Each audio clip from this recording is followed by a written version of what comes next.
So we remember that Advent, coming from the Latin word adventus, means the coming, right? And so whenever even like the coming, we think of um, waiting, and with waiting is required patience, and patience is hard. Waiting is hard, and it can be painful, right? And remind when I stop this time of year, we stop around in the classrooms, like the kids waiting for Christmas, like it's hard, and in some of them, it's like it's painful, right? They're waiting for us, right?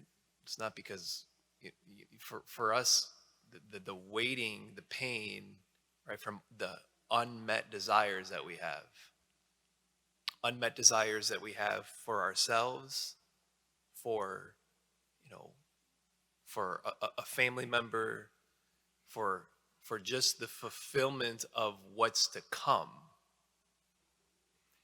in Christ and his fullness in us. There's when we have unmet desires, there's a longing, and with longing, it's painful. It's painful to have unmet desires. The gospel today, John the Baptist, is the same gospel we heard this past weekend. And remember, this past weekend, the theme was patience. Second reading was the book of James, patience and the longing. John the Baptist in prison, and in John the Baptist, the unmet desire, the uncertainty. What's the thing he does? He goes straight to the source. He has his disciples go straight to Jesus.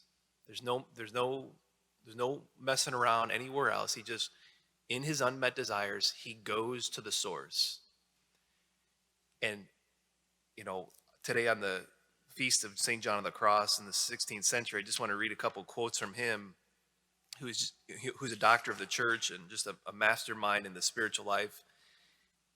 On this point, he says, whenever anything disagreeable or displeasing happens to you, when there's unmet desires, when there's the longing, when there's the pain, when there's the suffering, remember Christ crucified and just be silent. Why? Because as John the Cross would go over and over again, the cross is the place of healing. The cross is the place that I receive. The cross is the spot that I bring my unmet desires that go deep, that are painful, that maybe there's that longing and waiting. He says, in sorrow and suffering, go straight to God with confidence, and you will be strengthened, enlightened, and instructed. Strengthened with love, by love. Enlightened with love. Instructed with love. Instructed how to love. Instructed how to rest in the unmet desires. I think, John the Baptist and John the Cross really teach us how to wait and what to do with the unmet desires that we have in our heart for ourselves, for our loved ones.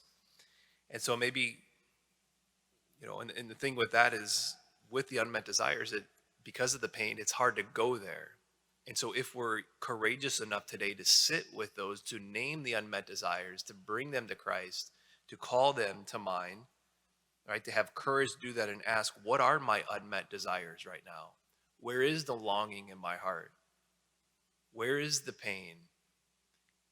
And then to go to the cross. Because, there's, as Ralph Martin, there's a book title, called Christ is the Fulfillment of All Desires. And so as John the Baptist is in prison today, in whatever spot that might be in for us, let us turn to the Lord. Let's recognize those unmet desires. And let's turn to the cross. And as John the Cross says, be silent there with him.